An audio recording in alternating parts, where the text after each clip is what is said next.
isto, mas também nos gloriamos nas próprias tribulações, sabendo que a tribulação produz perseverança, e a perseverança, experiência, e a experiência, esperança.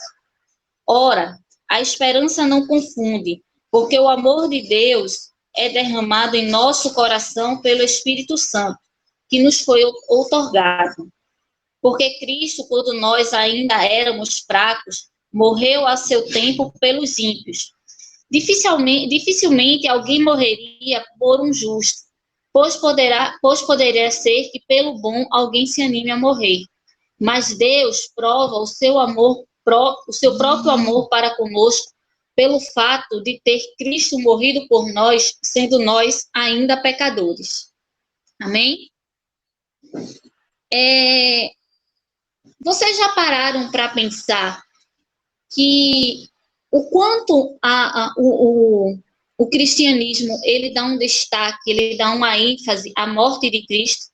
Vocês já pararam para pensar nisso? A morte de Cristo, ela é dado um grande destaque, principalmente no Novo Testamento, porque no Antigo Testamento ela era uma promessa, mas no Novo Testamento ela vira uma concretização, e ela é dado um grande destaque para isso. Porque, ao contrário do que muitos filósofos, pensadores, profetas até do mundo atual, em que quando as pessoas que são, digamos, líderes religiosos, elas vêm a falecer, a morte dessas pessoas é vista como um lamento, como se houvesse uma perda muito grande e ali tivesse se encerrado um ciclo. Mas a morte de Cristo é completamente diferente. A morte de Cristo ela é vista como uma vitória, um triunfo. Ali não se encerra um ciclo, pelo contrário, ele se inicia. É um ciclo que está começando, é uma vida nova que nós temos o prazer de ter através da morte de Cristo. E um dos grandes símbolos do cristianismo, e é disso que o capítulo 3 desse livro aqui trata, um dos grandes símbolos do cristianismo é a cruz de Cristo. Nós poderíamos ter, hoje, vários símbolos, vários emblemas que descrevessem o cristianismo. Mas o maior símbolo, a maior ilustração do cristianismo é a cruz de Cristo. Interessante é que na Roma antiga e na Grécia antiga, na época em que Cristo viveu, a cruz ela era um sinal de vergonha, era um sinal de escárnio, era a morte pela cruz era atribuída às piores pessoas, as pessoas que tinham que geravam mais escárnio na sociedade, mais vergonha, mais revolta, eram a essas pessoas que eram atribuídas a morte de cruz, né? E um interessante muito grande hoje essa cruz ser usada para a gente como um símbolo de vitória, como um símbolo do amor de Deus por nós, né? Na Roma antiga, como eu falei, para vocês terem ideia, a cruz ela era utilizada como um castigo, mas ela era vista de forma tão vergonhosa que o povo romano, eles não eram, por pior que tivesse sido o delito que eles fizessem, eles não eram mortos sobre a cruz, por uma crucificação. Porque a cruz era vista como algo tão desprezível que os líderes e os governantes romanos achavam que, por pior que fosse o infrator romano, ele não merecia uma morte de cruz, né? Para vocês terem ideia do nível de desprezo e de vergonha a qual Cristo passou por nós, né? Só para dar um exemplo, Paulo, vocês sabem que após a sua conversão, em que ele se torna um ministro do Evangelho de Cristo, ele se torna um apóstolo de Cristo, ele foi tido como um traidor de Roma, ele foi acusado de pôr fogo em Roma, ele foi acusado de promover rebeliões em Roma, ele foi acusado de intentar sobre o imperador.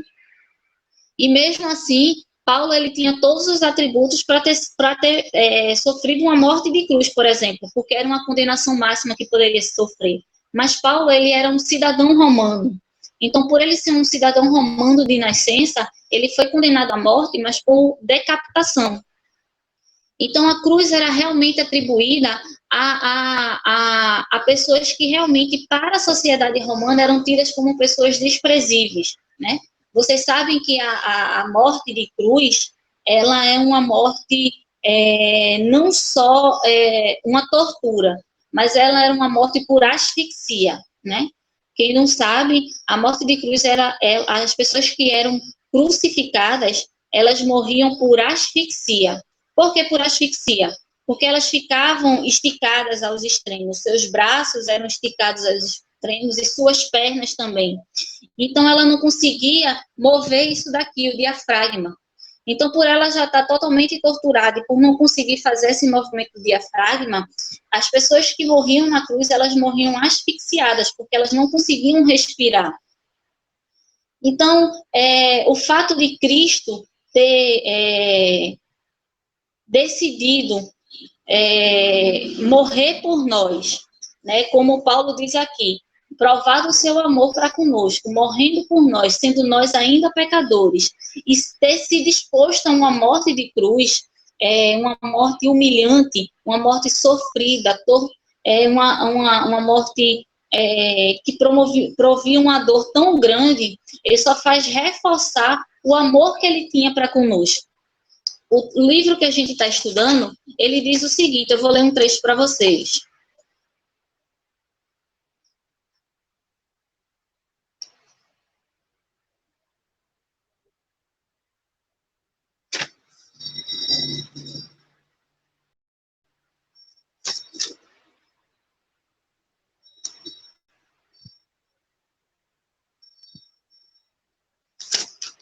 Só um pouquinho que eu perdi a página.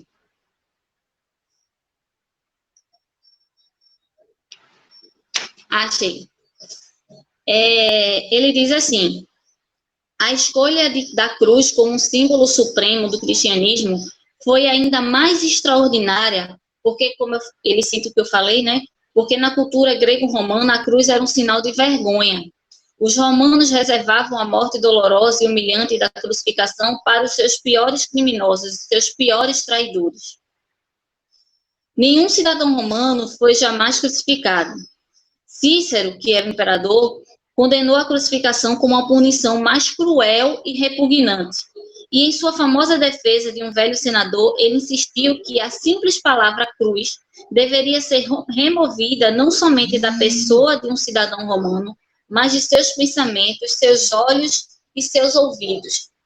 E aí vem a pergunta: por que uma morte tão tida como vergonhosa, como uma coisa tão extrema, algo que era provido apenas aos piores criminosos, às pessoas que tinham feito algo tão, vamos dizer assim, monstruoso? Por que essa cruz ela foi atribuída a Cristo?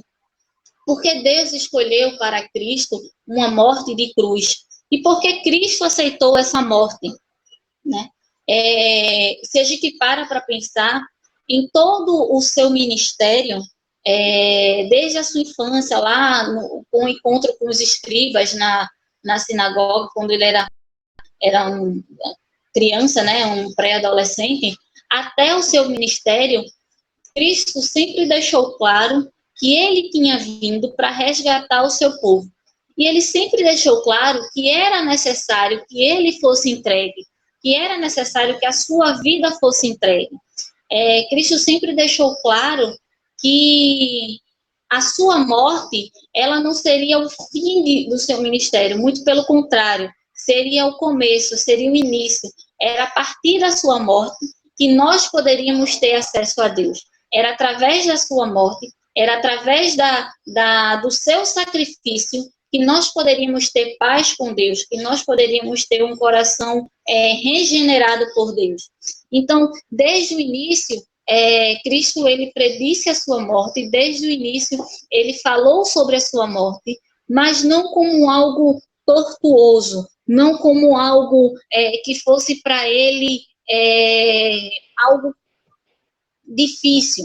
Mas apesar de doloroso, Cristo ele sempre teve ele sempre teve na sua mente, né, que ele iria morrer, ele deveria morrer, e que isso era necessário para nos resgatar. Eu queria que vocês abrissem lá em Mateus, no capítulo 8. A gente vai ler alguns trechos do capítulo 8, 9 e 10. Abram, por favor, em Mateus,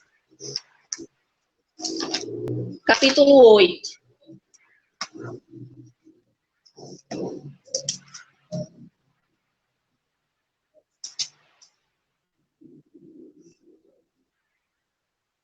Perdão, Mateus não, Marcos. Desculpa, Marcos.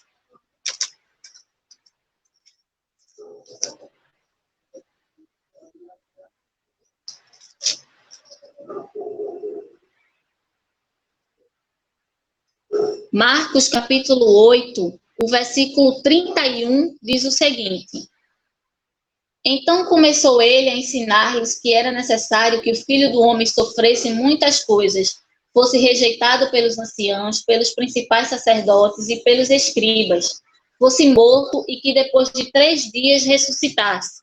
Continuando no capítulo 9, o versículo 31 também do capítulo 9 diz assim: Porque ele ensinava aos seus discípulos e lhes dizia: O Filho do Homem será entregue nas mãos dos homens e o matarão, mas 3 dias depois da sua morte ressuscitará. Se a gente for mais para frente um pouquinho, no versículo 32 até o 34 do capítulo 10, ele diz o seguinte: Estavam de caminho subindo para Jerusalém e Jesus ia adiante dos seus discípulos. Estes se admiravam e o seguiam, tomados de apreensões. E Jesus, tornando a levar à parte os 12, passou a revelar-lhes as coisas que lhe deviam sobrevir, dizendo: Eis que subimos para Jerusalém, e o Filho do Homem será entregue aos principais sacerdotes e aos escribas. Condená-lo-ão à morte e o entregarão aos gentios. Hão de escarnecê-lo, cuspir nele, açoitá-lo e matá-lo. Mas depois de 3 dias, ele ressuscitará. Vejam que Cristo, ele tinha a sua morte como algo inevitável, mas algo que deveria acontecer, que era preciso acontecer, que era para aquilo que ele tinha vindo ao mundo, foi para aquilo que ele aceitou vir ao mundo. Porque, embora ele sempre falasse da sua morte, o quão ela era necessária para o resgate do homem, ele também falava que a morte ela não seria o fim. Ela não ia encerrar, o seu ministério ele não ia encerrar na morte. Vejam que todos os versículos que a gente leu, ele sempre termina informando que depois do 3º dia, Cristo ressuscitará. Porque Cristo ele sabia que a sua morte ela não era o fim do seu ministério, não era ali que iria terminar o seu ministério, pelo contrário, ali só estaria iniciando, ali só estaria dando o início ao cumprimento do plano de Deus para nossas vidas. E começou ali na cruz, né? Então, eu creio que desde o início, Deus, ele escolheu a morte de cruz para o seu filho, embora ele soubesse o quão dolorosa seria, o quão agonizante seria, o sofrimento que Cristo ia passar, né? Mas ele escolheu para justamente mostrar que Cristo ele se desfez da sua majestade, Cristo ele se desfez da sua glória por amor a nós. Naquele momento que ele estava ali na cruz, ele não era, ele era 100% santo, ele era 100% Deus, ele amou a gente profundamente, mas ele sentiu todas as dores que qualquer humano sentiria. Ele não foi isento de nenhuma dor, ele sentiu todas as dores. Os pregos que foram cravados nas suas mãos, nos seus pés, ele sentiu todas as dores dos pregos. Os espinhos que foram colocados na sua cabeça, ele sentiu todas as dores. Cristo, ele se entregou por nós 100%, né? Às vezes a gente se entrega a Cristo e ao seu ministério uma parte, né? A gente acha que o que a gente já faz é o suficiente. É o suficiente já ir para a igreja, é o suficiente participar do culto, é o suficiente dar o dízimo, é o suficiente ajudar com um ministério, com um projeto, qualquer coisa desse tipo. Mas nada que a gente faça vai ser suficiente diante do sacrifício que Deus fez por nós. Né? O sacrifício que ele fez por nós, ele foi o extremo, porque ele foi completo. Ele se deu por completo. É muito difícil a gente se doar por completo. Né? A gente sempre, como seres humanos que somos, nós sempre temos um mais um si, um porquê, né? Isso faz parte da nossa natureza. E Cristo, ele tinha essa natureza humana, mas apesar da sua natureza humana, ele também era divino. Então, ele não deixou de sentir a sua dor, a dor da morte. Mas o seu amor, naquele momento, era um amor divino num corpo físico. Um corpo que sentiu 100% a dor de um homem, mas que amou 100% como um Deus. É algo que a gente não consegue explicar. E esse livro, se vocês tiverem a oportunidade de adquirir, de ler, ele traz a cruz, né, a perspectiva sobre a cruz de Cristo, de uma maneira muito bonita. Ele traz algumas citações, alguns trechos de outros autores muito bonitas, né? O próprio John Stott, o autor do livro, ele era uma pessoa descrente, né? Ele tinha crescido num lar cristão, passou por um momento de dúvidas, de incertezas, e quando ele finalmente tem um encontro com Cristo, ele tem a noção, e ele relata em alguns trechos do livro, que é como se ele tivesse sido realmente, ele sentisse que tivesse sido realmente resgatado da vida que ele tinha vivido. E ele traz outras personagens bíblicos e que fazem parte da nossa história que também passaram por isso. Porque a morte de Cristo, ela foi um resgate, ela foi um instrumento de resgate, foi a boia que foi lançada ao mar para nos salvar, para nos retirar, né? Por isso que ela foi apenas o início, ela foi apenas o começo. É por isso que todo tempo, quando Cristo falar, olha, era para eu vim para cá, eu vou ser entregue à morte, eu vou morrer, mas eu vou ressuscitar. Porque a morte dele, ela não é para ser lamentada, a morte dele é para ser exaltada, porque foi através da morte que ele ressuscitou e que a gente pode ter a oportunidade de uma vida com Deus. E aí, o livro ele faz a seguinte pergunta. Ele faz a seguinte pergunta, ele diz assim, mas por que ele foi voluntária e deliberadamente para a cruz? Por que ele deu a sua vida por nós? E aí ele fala que existem várias razões que a gente poderia estudar, mas ele faz o destaque para 3 razões, que eram as quais eu queria compartilhar com vocês. A primeira está lá em 1 João 4:10. 1 João 4:10 diz o seguinte: nisto consiste o amor, não em que nós tenhamos amado a Deus, mas que ele nos amou e enviou seu Filho para propiciação pelos nossos pecados.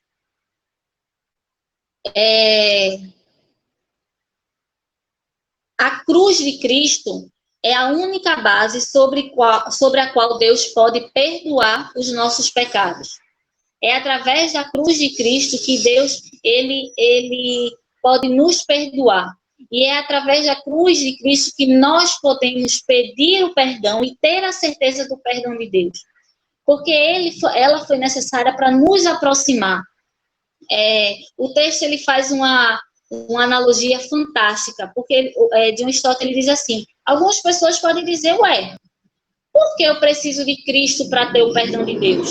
Por que eu preciso que Cristo tenha morrido por mim para que Deus me perdoe? Eu posso pedir perdão e ele pode me perdoar. Qual o problema nisso? Né? Ele não fala que nós temos... a Bíblia diz que nós temos que nos perdoar uns aos outros, né? A própria oração que Cristo ensinou, o Pai Nosso, diz: perdoa as nossas dívidas, os nossos pecados, como nós perdoamos aos nossos devedores. Então, algumas pessoas podem até pensar, então, por que eu preciso de Cristo? E aí, John Stott, ele faz duas afirmações que são fantásticas. Ele diz o seguinte: há duas respostas para essa pergunta. Ele diz: a primeira foi dada por um arcebispo lá no século XI, que ele diz assim: a gente precisa da cruz de Cristo para que Deus perdoe os nossos pecados, porque a gente ainda não considerou a seriedade do pecado. Nós ainda não consideramos, nós não temos noção do que significa o pecado nas nossas vidas. E a segunda resposta é que nós não consideramos a majestade de Deus. Nós jamais vamos poder, nós seremos capazes de mensurar, de ter uma ideia da grandiosidade, da majestade de Deus. Então, nós jamais podemos nos comparar a Deus. O perdão que a gente dá ao nosso irmão é incomparável diante do perdão que Deus nos deu, né? O perdão que a gente diz, que a gente concede aos nossos irmãos, é incomparável, porque o nosso perdão, ele é um perdão humano, é um perdão condicional, condicionável. A gente perdoa, mas a gente não esquece. A gente perdoa, mas na primeira oportunidade a gente lembra. A gente, às vezes, nem perdoa, mas o perdão de Deus não. Ele é incondicional. O amor de Deus, ele é incondicional. Deus, ele perdoa e ele apaga aquela nossa transgressão. O fato de Cristo ter morrido na cruz é para propiciar, é para substituir. A sua vida substituiu a nossa. Deu razão aos nossos pecados. E essa é a primeira das três razões que a gente vai estudar. A segunda está lá em 1 Pedro. 1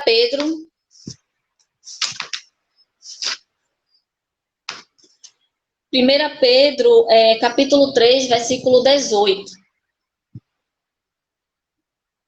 Que diz assim: pois também Cristo sofreu pelos pecados, uma vez por todas, o justo pelos injustos, para conduzir-nos a Deus.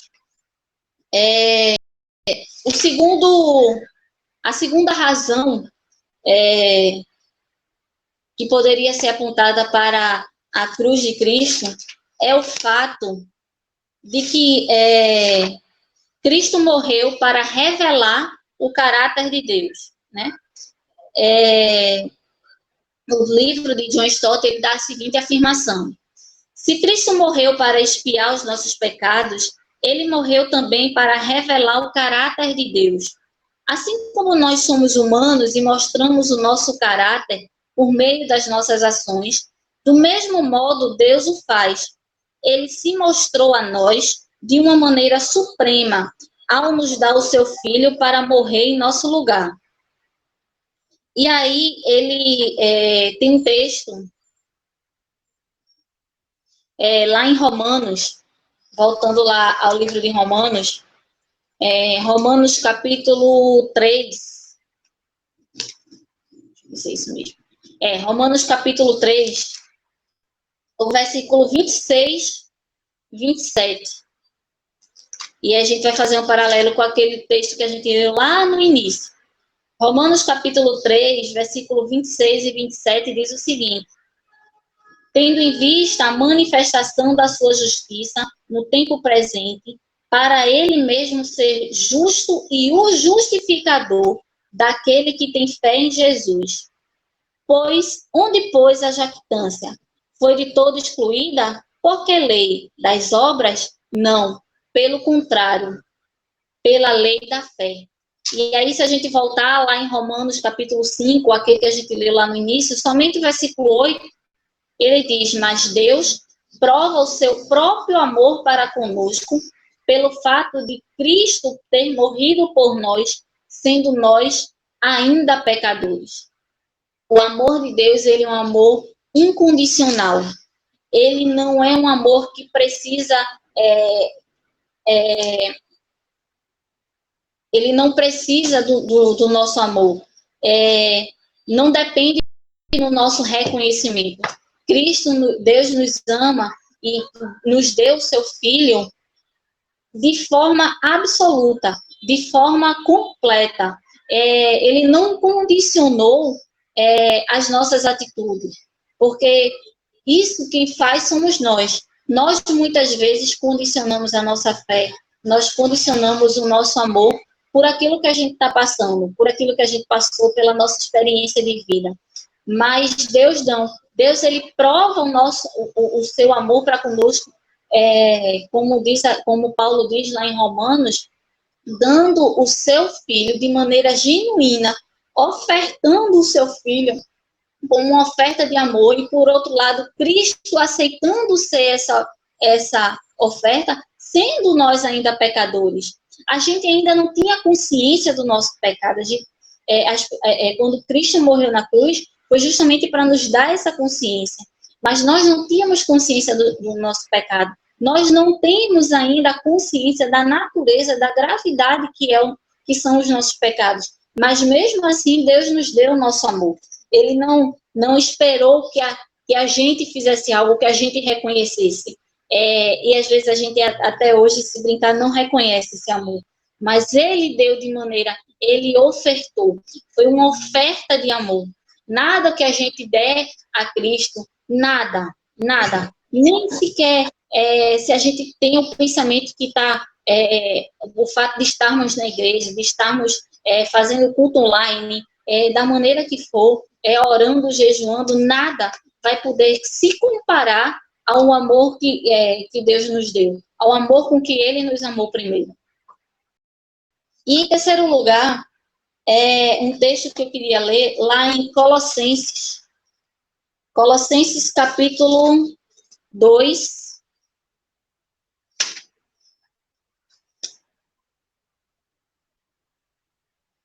Deixa eu pegar aqui. Colossenses, capítulo 2, versículo...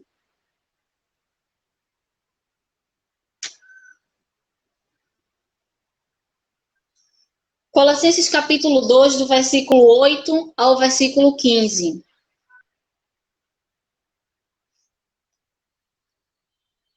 Diz assim: cuidado que ninguém vos venha a enredar com sua filosofia e vã sutileza, conforme a tradição dos homens, conforme os rudimentos do mundo, e não segundo Cristo. Porquanto nele habita corporalmente toda a plenitude da divindade. Também nele estáis aperfeiçoados. Ele é o cabeça de todo principado e potestade. Nele também fostes circuncidados, não por intermédio de mãos, mas no despojamento do corpo da carne, que é a circuncisão de Cristo, tendo sido sepultados juntamente com ele no batismo, no qual igualmente fostes ressuscitados mediante a fé no poder de Deus, que o ressuscitou dentre os mortos.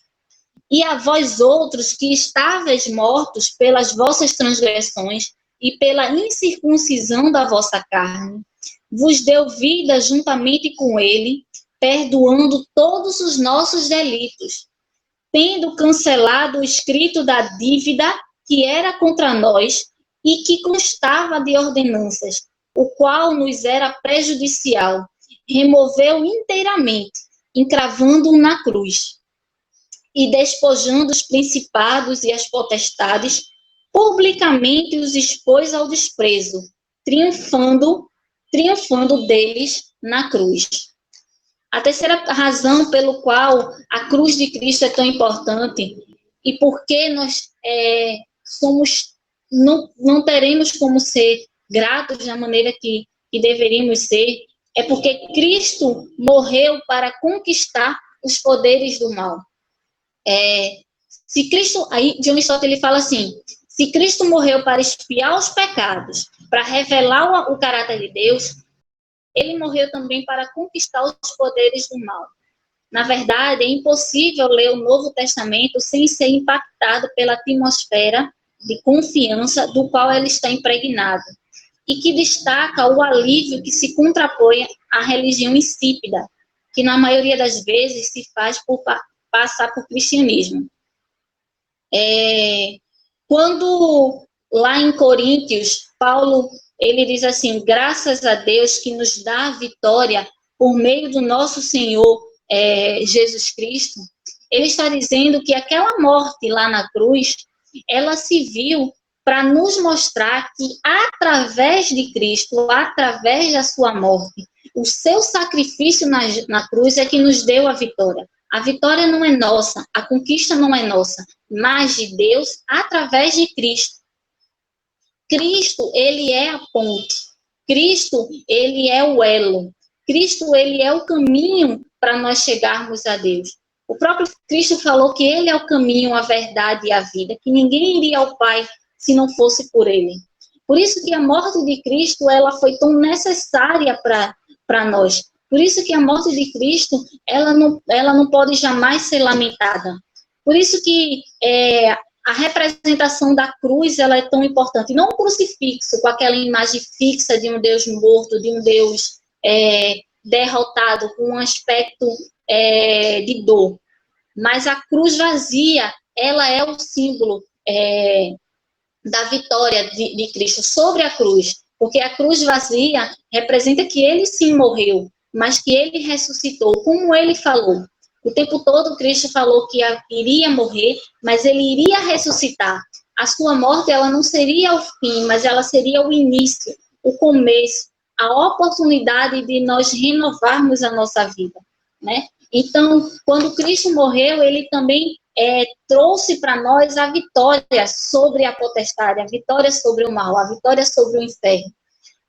Ela nos deu a esperança de que o fato de nós podemos estar mortos, estávamos mortos em nossos delitos e nossos pecados, mas Cristo, ele nos deu a oportunidade de vida, ele nos deu a vida através da sua. Para terminar, eu queria ler um trechinho do livro, que ele diz assim, por que eu sou cristão? Esse é o título do livro, Por que sou cristão? E ele diz assim, uma das razões pelo qual sou cristão, a gente estudou várias, né? Na primeira lição que nós estudamos, ele diz que eu sou cristão porque Cristo me amou primeiro, me resgatou, me deu uma nova vida, me regenerou para me transformar através da sua obra. Esse foi o assunto do primeiro capítulo que a gente estudou.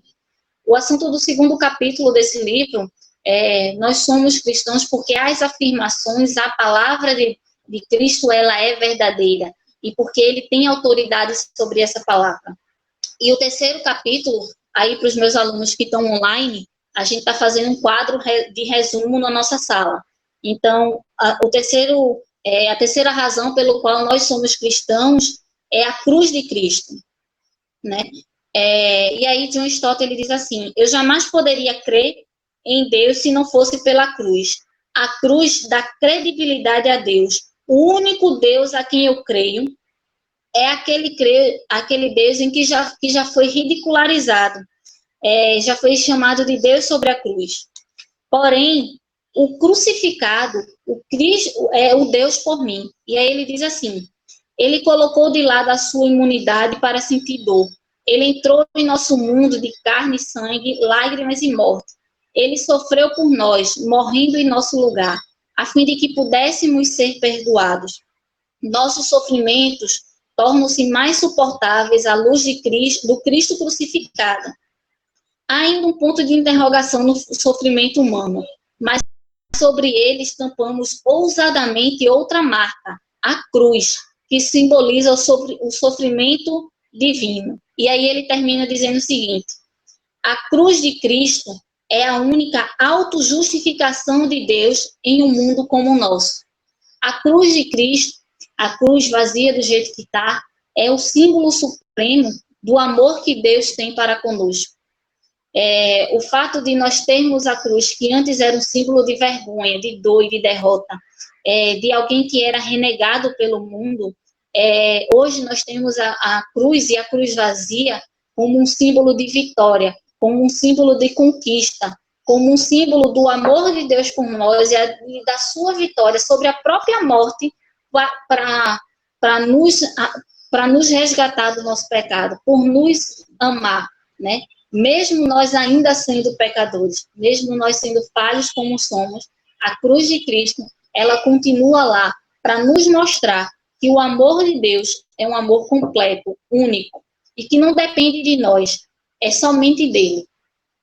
Amém? Que Deus nos abençoe, né? Isso é um pouquinho do que a gente está estudando na nossa classe, né? Nas próximas semanas a gente vai continuar estudando esse livro, acho que até o segundo semestre. Quem quiser ter acesso ao livro, pode procurar, eu posso fotografar as páginas, como eu fiz para algumas pessoas, né, as páginas desse próprio capítulo. Quem quiser pode me chamar no privado. Eu fotografo as páginas desse capítulo que a gente estudou e que eu passei para vocês hoje e mando para vocês no privado para vocês lerem, para poder fixar mais.